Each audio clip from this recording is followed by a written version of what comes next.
other shows we have for you to enjoy at myclassicradio.net. The Avengers was most certainly not a household name in South Africa prior to the radio series. With no national television service until 1976, the mechanism simply was not present in the country to show television programs to mass audiences. While many other countries reveled in the filmed adventures of John Steed and company, South Africa was not equipped to join in the fun. The series took Britain by storm and made a major impression in the American markets, being that greatest of rarities, a British series given a network transmission slot. However, as a filmed series, rather than a videotaped one, The Avengers was able to gain a modicum of exposure in South Africa through film rentals. Come and listen at myclassicradio.net. Good evening. This is Crime Classics. I am Thomas Hyland. I'm going to tell you another true crime story. Listen. A man writing. Listen closely because it's a quiet sound, an intimate sound. The year is 1795, and the man who is doing this quiet, intimate thing is named Peter Droot. He is writing his will, making with goose quill and parchment his bequest to his children. When he is done, unknowingly, he will have made certain the death of his two sons. And now he is done. Now he has made certain. And tonight, my report to you on the Axe and the Droot family, how they fared. Crime Classics, a series of true crime stories taken from the records and newspapers of every land from every time. Your host each week, Mr. Thomas Hyland, connoisseur of crime, student of violence, and teller of murders. Now, once again, Thomas Hyland.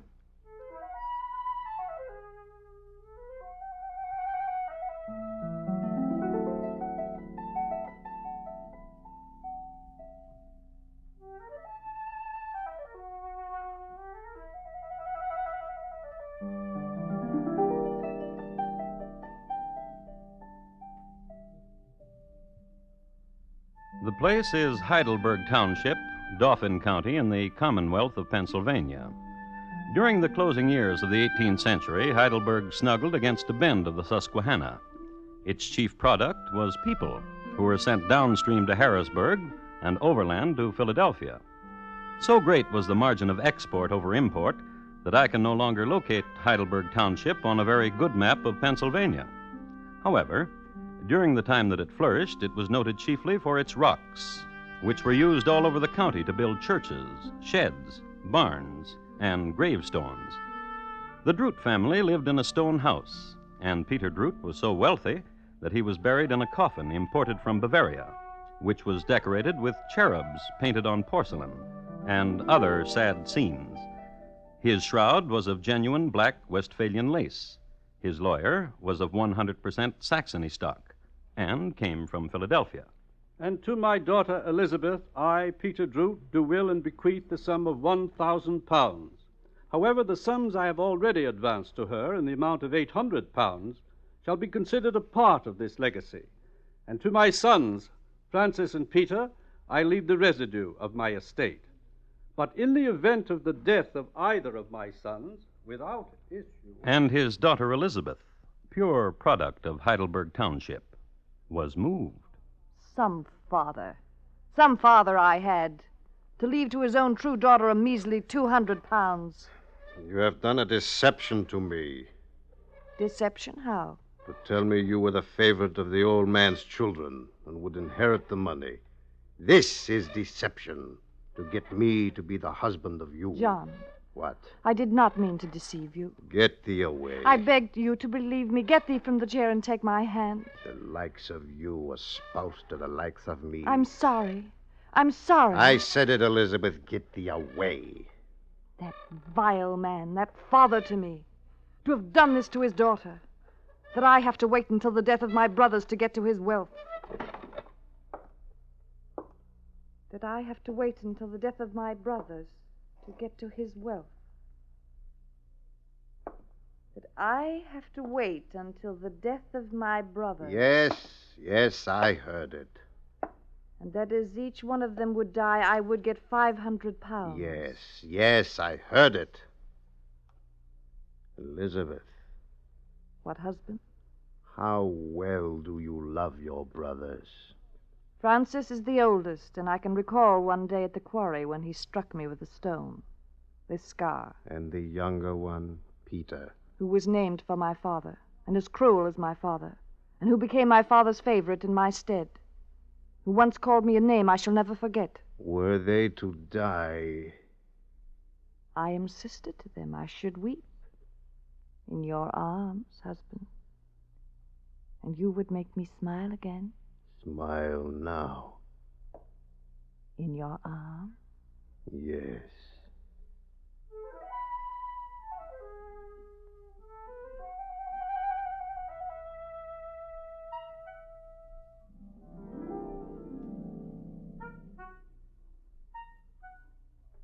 John and Elizabeth Howard, Pennsylvanian lovers. He, a stonemason who had more epitaphs at the tip of his chisel than any stonemason in the county. She, noted for her scar and her elderberry jelly. The old man just growing chill in his coffin from Bavaria.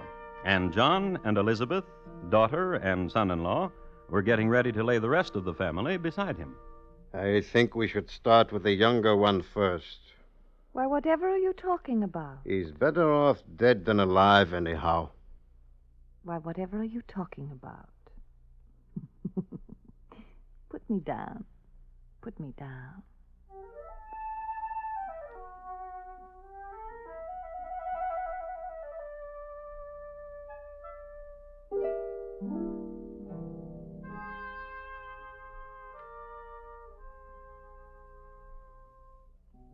John put Elizabeth down and got on his horse. He rode to Harrisburg at a clip which can only be described as furious. Now, in Harrisburg, there lived a friend of his, an elderly gentleman who distilled things and bottled them. It is said that this gentleman could do a thing with toadstools and snake venom that you wouldn't believe. The gentleman, whose name is recorded in state annals as Uncle Hess der Kleine, was finally ducked in a pond for 12 minutes by the authorities.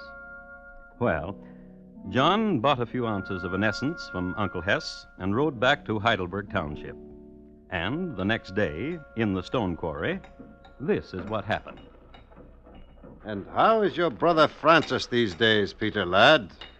I don't see much of him these days. He's busy counting his money, I suppose, and yours. He is a farmer.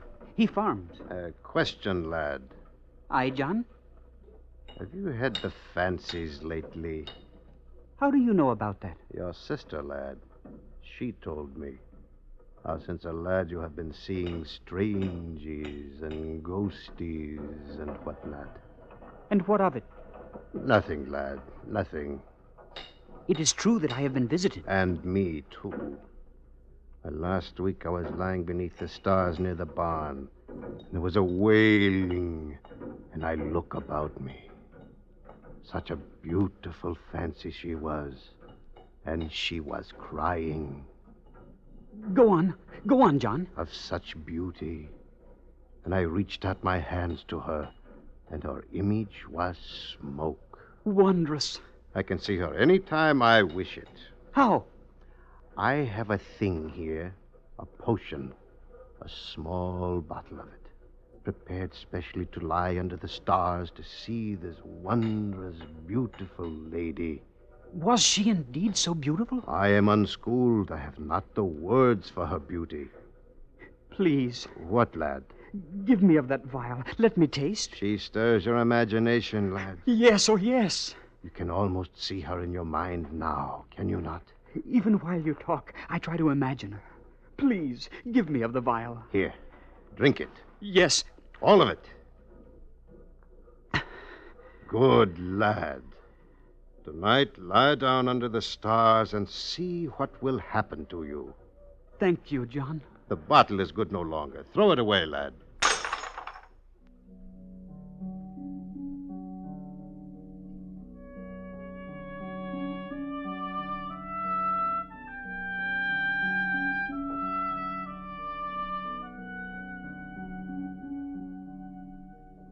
Poor lad, 18 years old and given to fancies.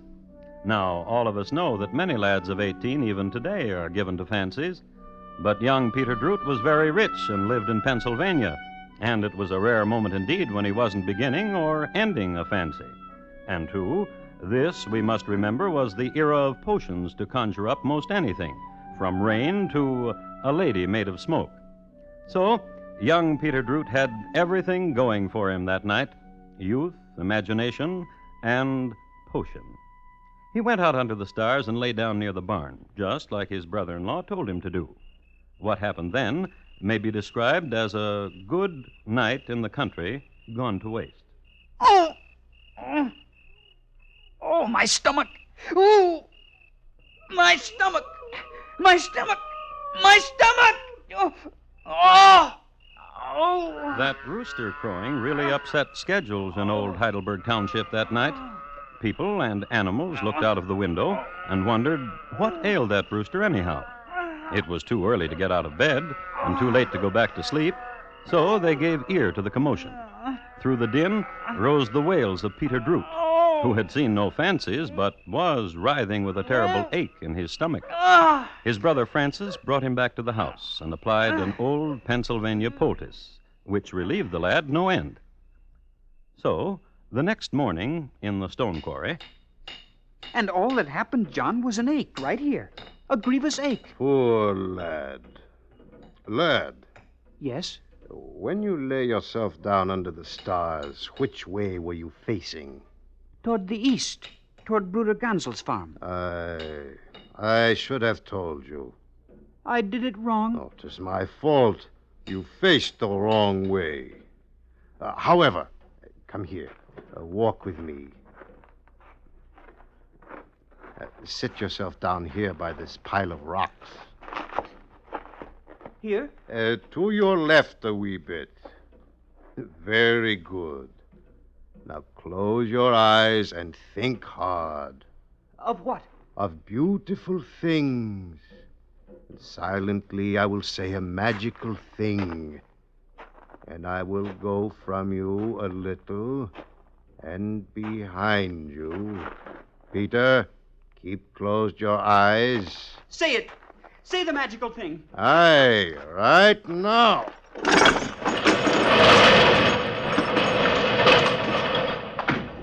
Men, all of you, the lad Peter Droot is buried beneath the rocks. He is dead. No.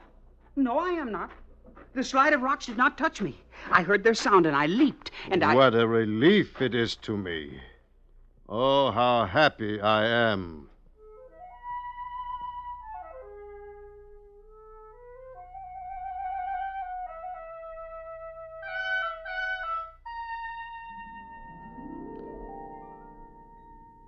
But why have we come here, John? To the loft of the barn? I have another way to show you the fancy.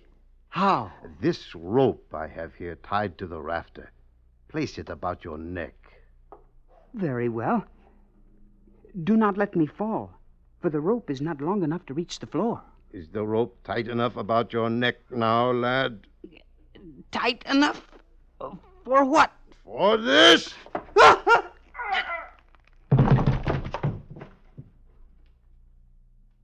John? The rope broke, John. Please don't be frightened. I'm not hurt. I'm not hurt at all.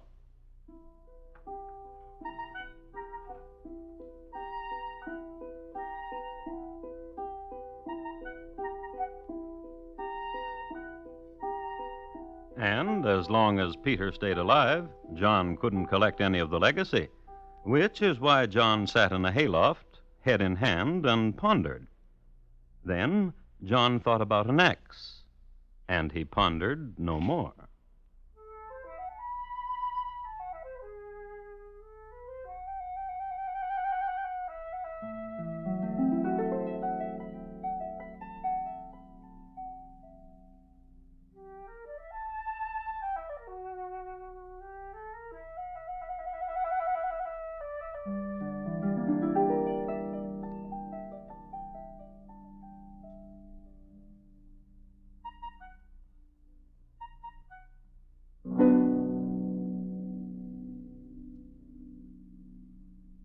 are listening to Crime Classics and your host, Thomas Hyland.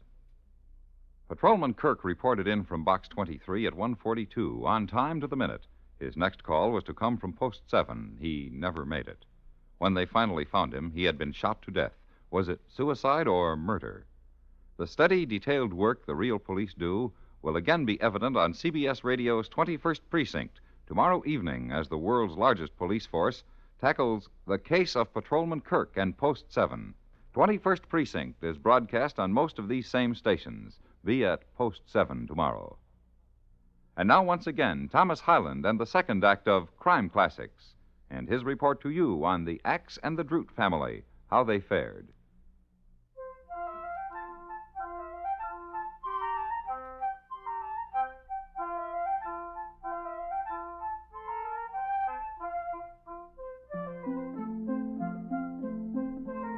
A few notes about Pennsylvania as it neared the end of the 18th century. It was already a state to be reckoned with.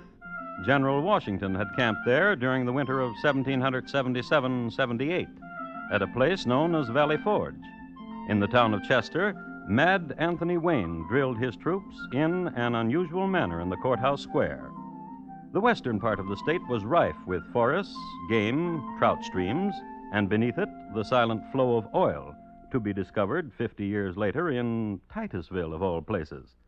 A dominion of wealth, discovered and as yet undiscovered, of history, made and as yet unmade. To prove my point, a person by the name of Barbara Fritchie, who was born in Old Heidelberg Township, had not quite yet been born. But across the street from the house where Barbara would first see the light of day, where her grubby little fingers would reach for her first needle, across the street lived John and Elizabeth Hauer, man and wife. As is our prerogative, let's look in on them. The rope broke. What a pity. It seems I can't kill him.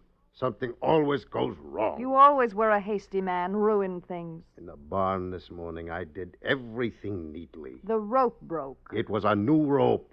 And both of my brothers still live. I thought of something. And both of my brothers still live. And both of my brothers still live. Would you listen, spouse? I thought of an axe. And what did you think of an axe? How it can smash things. What things? Tables. And cups. Chairs. And chickens. And skulls. And skulls. And husband? What? Will you do it? It will be done. By whom? By you? By a man I know and his friend. And after it's done, what shall I have? You will have no brothers. And in their stead? Money. Husband. Yes? Lift me, spin me around.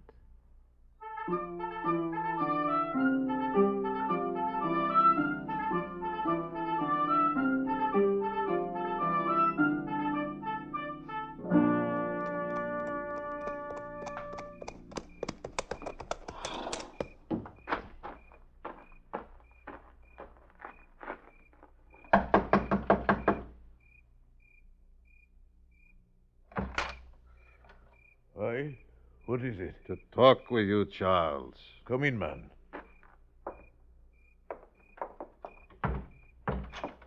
To talk with me? Aye. Where's your friend, Patrick? Has the talk money in it? Aye. Before or after the occasion? A little before and much after. Patrick, wake. Wake. Wake, Patrick. There's money in it. John Hall. Aye. Come into here. Good evening to you, Patrick. Now, John Hall, speak to the both of us. My wife's brothers are alive. If they were to die, my dear wife would receive all of their money. And, is this the end of it? A very great sum of money. And? And this axe I have brought. It cuts deep. Aye. Well, Patrick? Uh-huh. Well, John Howard? Wait. It is enough. For now. Patrick, get out of bed, man.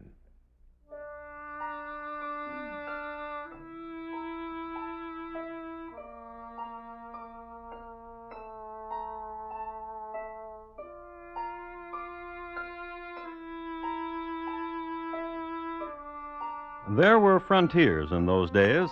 As a matter of fact, our country was more frontier than anything else. And the people, those who survived, were the fittest. I would like to describe two fit people of the time. Charles McManus. Which is my name. I am 42 years old. I stand 6 inches above 5 feet, and my weight is close to 200 pounds. Once in Killarney, I killed a man with my fists. I fled to America. In New York, I killed again with my fist. I fled to the backwoods of Pennsylvania. Patrick Donegan. That's me. I am much too slight to kill with my fists. I must have steel in my hand. There was a woman in Donegal County. Her death brought me here, where I am now. Very fit persons indeed. Killers. And attuned to the wilderness. They moved quietly.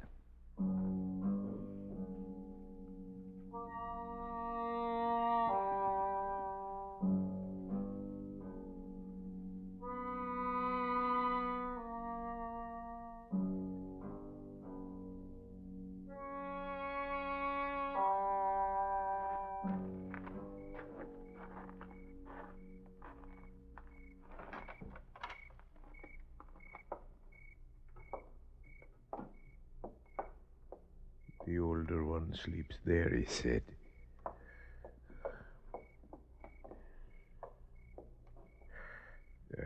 Hold him, Patrick.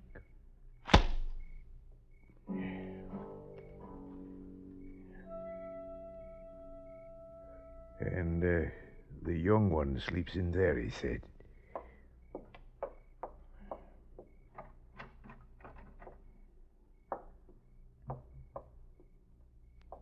Hold him, Patrick. Are you a fancy?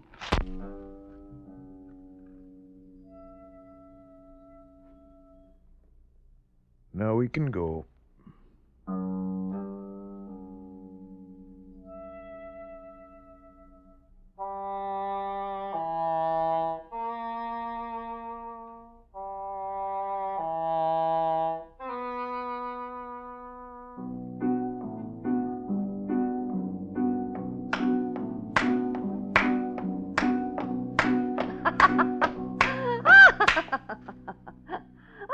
Now I'll do the dancing.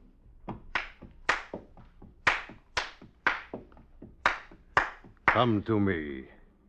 Come to me.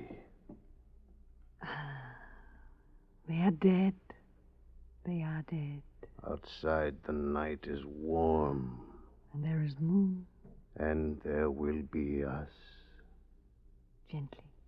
In a moment. John, hold me. Hold.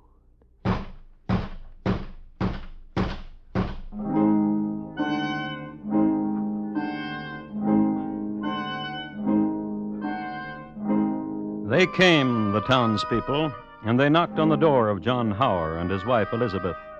And they brought him and his wife to the house where Peter and Frances Droot were lying. Elizabeth fell down upon the floor and wept bitterly.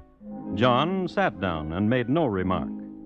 And this is the tableau, 1 hour after the murder had been committed. And the townspeople had found that nothing had been plundered from the house. And the townspeople knew that only John and Elizabeth would profit from the death of the brothers. And an axe had been found, and a townsman knew it to be the axe of John Howard. Then John Howard made a remark. I did not do it. Then they asked him who did do it. 2 murderers. 2, they asked him. How do you know it was 2, John? I hired them.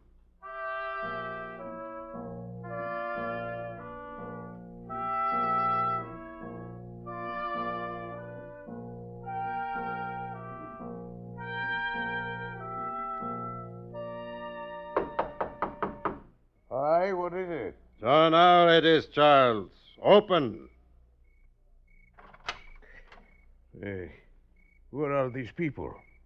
What people have you brought with you? The man holding the torch there is Ebner. By his side and holding another torch is George. And the next to him, neighbors and neighbors and neighbors. They have come after you and after Patrick. For what? For what you have done. For what? For the murder of the brothers of my wife. You hired us, John. I told them that.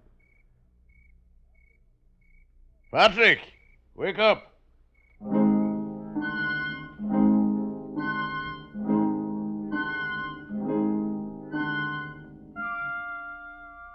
In June 1798, a trial was made charging the three men and Elizabeth Hauer with murder.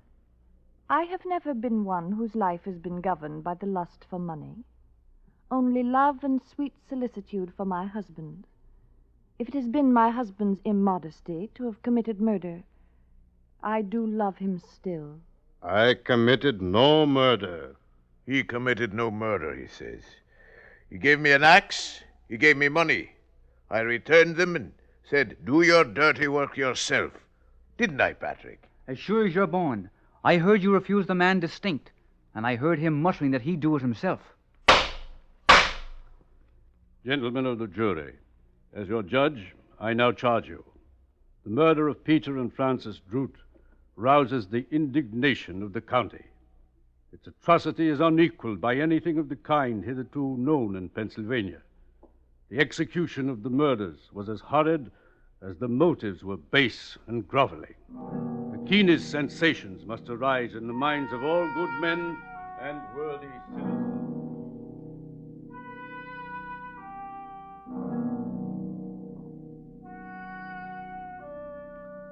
The judge then went into particular detail of all the evidence that had been given and committed the case to the jury at 4 o'clock on Sunday afternoon. At 7 o'clock in the evening, they returned a verdict. John Hauer, guilty. Charles McManus, guilty. Patrick Donegan, guilty.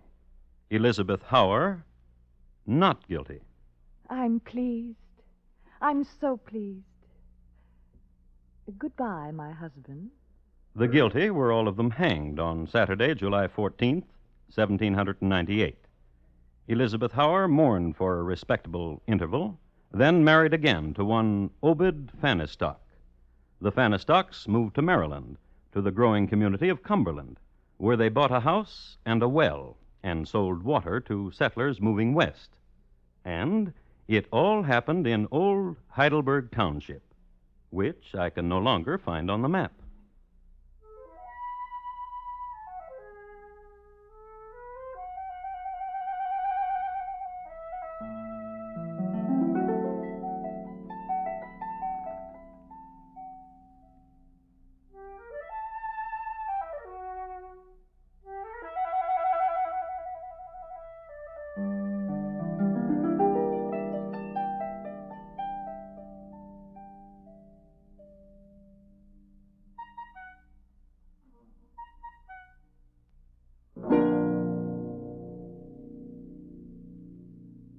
In just a moment, Thomas Hyland will tell you about next week's crime classic.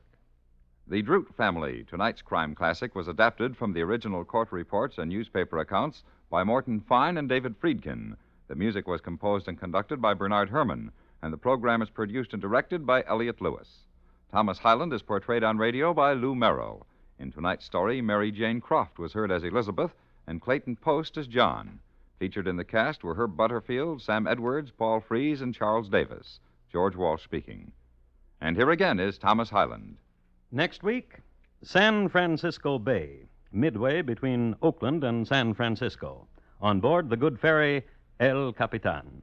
The year is 1870, and the events are catastrophic, as I report to you on the incredible trial of Laura D. Fair. Thank you. Good night. Academy Award winner Joan Fontaine will be your star in Leave Her to Heaven on Lux Summer Theater on CBS Radio later tonight. You'll enjoy this celebrated story of a ruthless woman who destroys the things she loves. And you like Joan Fontaine in this dramatic role. That's Leave Her to Heaven, starring Joan Fontaine, later tonight on the Lux Summer Theater Show on most of these same stations. And remember, Bill Cullen's Walk a Mile show is heard Monday evenings on the CBS Radio Network.